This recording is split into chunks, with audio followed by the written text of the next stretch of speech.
ഇനി ചക്ക ആരും വെറുതെ കളയില്ല. ഇതിൻ്റെ ആരോഗ്യ ഗുണങ്ങൾ അറിഞ്ഞാൽ, ഈ ഒരു വിഭവത്തിൻ്റെ ടേസ്റ്റ് അറിഞ്ഞാൽ പിന്നെ ചക്ക ഒഴിവാക്കില്ല. അത്രയ്ക്ക് രുചിയാണ്.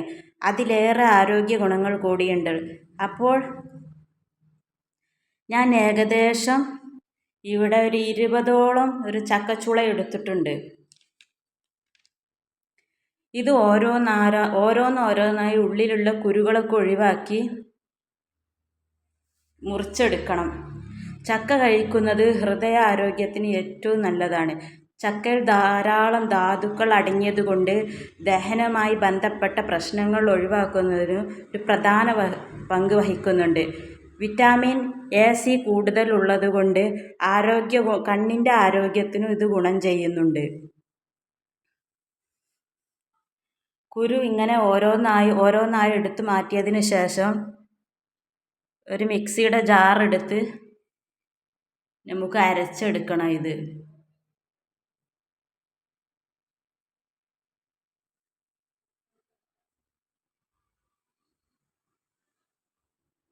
വീഡിയോ കാണുമ്പോൾ ഇഷ്ടമാവുകയാണെങ്കിൽ ലൈക്ക് തരണേ. ഈ സമയത്ത് എല്ലാവരുടെ വീട്ടിലും ചക്കയും മാങ്ങയും ഒക്കെ ഉള്ള ടൈമാണല്ലോ. വെക്കേഷൻ ആയതുകൊണ്ട് കുട്ടികളൊക്കെ വീട്ടിലുണ്ടാവുമല്ലോ. അതുകൊണ്ട് അവർക്കൊക്കെ നിങ്ങൾ ഉണ്ടാക്കി കൊടുത്തോളൂ. മുതിർന്നവർക്കും ഇങ്ങനെ ചക്ക അരച്ചത് നല്ലതാണ്. ചക്ക അരച്ചതിലേക്ക് കുറച്ച് മൈദ ഇട്ട് കൊടുക്കുക, കുറച്ച് മുട്ട ഇട്ട് കൊടുക്കുക. ഇത് പാനിൽ നിന്ന് ഒരു മുട്ട ഇട്ട് കൊടുക്കുക. ഇത് പാനിൽ നിന്ന് പെട്ടെന്ന് വിട്ട് കിട്ടാൻ ഇത് ഉപകാരപ്പെടും.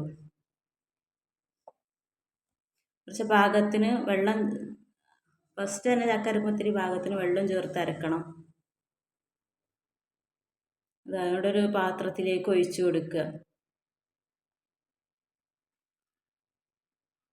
പിന്നെ നമ്മൾ ഇതിലേക്ക് കുറച്ച് നല്ലൊരു അരിമാവ് 2 ടീസ്പൂൺ ഇട്ട് കൊടുക്കണം. പിന്നെ കുറച്ച് ഉപ്പും ഇട്ട് ചേർത്ത് കൊടുക്കുക. ഇത് കുറച്ച് ഹാർഡായി കിട്ടാനാണ് കേട്ടോ ഇങ്ങനെ ചെയ്യുന്നത്.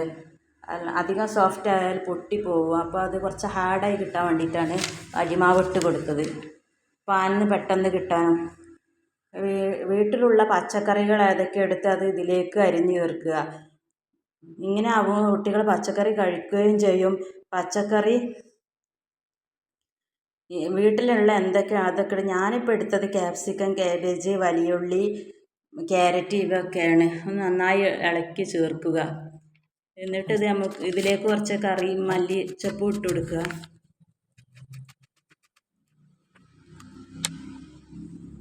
മല്ലിയില ഇട്ട് കൊടുക്കുക. അങ്ങോട്ട് ഒരു നല്ലൊരു പാൻ അടുപ്പത്ത് വെച്ച് ചൂടാക്കി അതിലേക്ക് കുറച്ച് എണ്ണ തൂവി കൊടുത്ത് ഇങ്ങനെ ഓരോന്നായിട്ടായി ചുട്ടെടുക്കാം. ഇതിൻ്റെ ടേസ്റ്റ് ഒന്ന് അപാരമാണ്.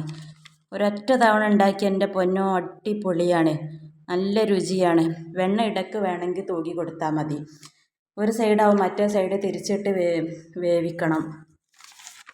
എങ്ങനെ ഏകദേശം നമ്മുടെ പണിയൊക്കെ നമുക്ക് തീരാറായി തുടങ്ങിയിട്ടുണ്ട്. എണ്ണയിൽ മുക്കി പൊരിക്കാത്തതുകൊണ്ട് ഒട്ടേറെ ആരോഗ്യ ഗുണങ്ങൾ ഇതിനുണ്ട്. മുതിർന്നവർക്കും ചെറിയവർക്കും ഒക്കെ കഴിക്കാം. അതിലേക്ക് നമുക്ക് കുറച്ച് ചട്ടിനി ഉണ്ടാക്കാം, പച്ച ചട്ടിനി ഉണ്ടാക്കാം. അതിനായിട്ട് കുറച്ച് തേങ്ങ എടുത്ത് അതിലേക്ക്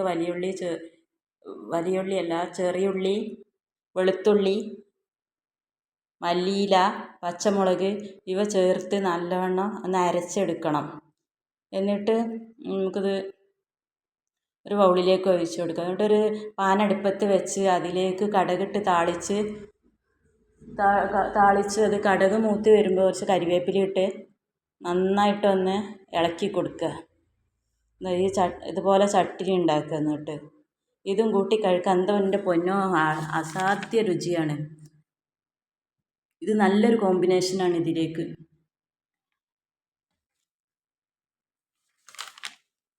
ഇത് ഡയറ്റിൽ ഒരു നേരം, ഈ ഷുഗർ ഉള്ളവർക്കും എല്ലാവർക്കും ഡയറ്റിൽ ഒരു നേരം ഉപയോഗിക്കാം. അതുപോലെ വെയിറ്റ് ലോസിന് ആഗ്രഹിക്കുന്ന ആൾക്കാരില്ലേ, അവർക്കും ഒരു നേരത്തെ ഫുഡായിട്ട് ഇത് ഉപയോഗിക്കാം. അടിപൊളി ഫുഡാണ്. ഇങ്ങനെ ഇനി കുട്ടികൾക്കൊക്കെ ഒന്ന് ഉണ്ടാക്കി കൊടുത്തു നോക്കി. കുട്ടികളൊക്കെ ചക്കയും കഴിക്കും, പച്ചക്കറിയും രണ്ടും കൂടെ ആകുമ്പോൾ ഒരുപാട് ആരോഗ്യ ഗുണങ്ങൾ ഇതിനുണ്ട്. ഇഷ്ടപ്പെട്ടാൽ ലൈക്ക് അടിക്കണേ.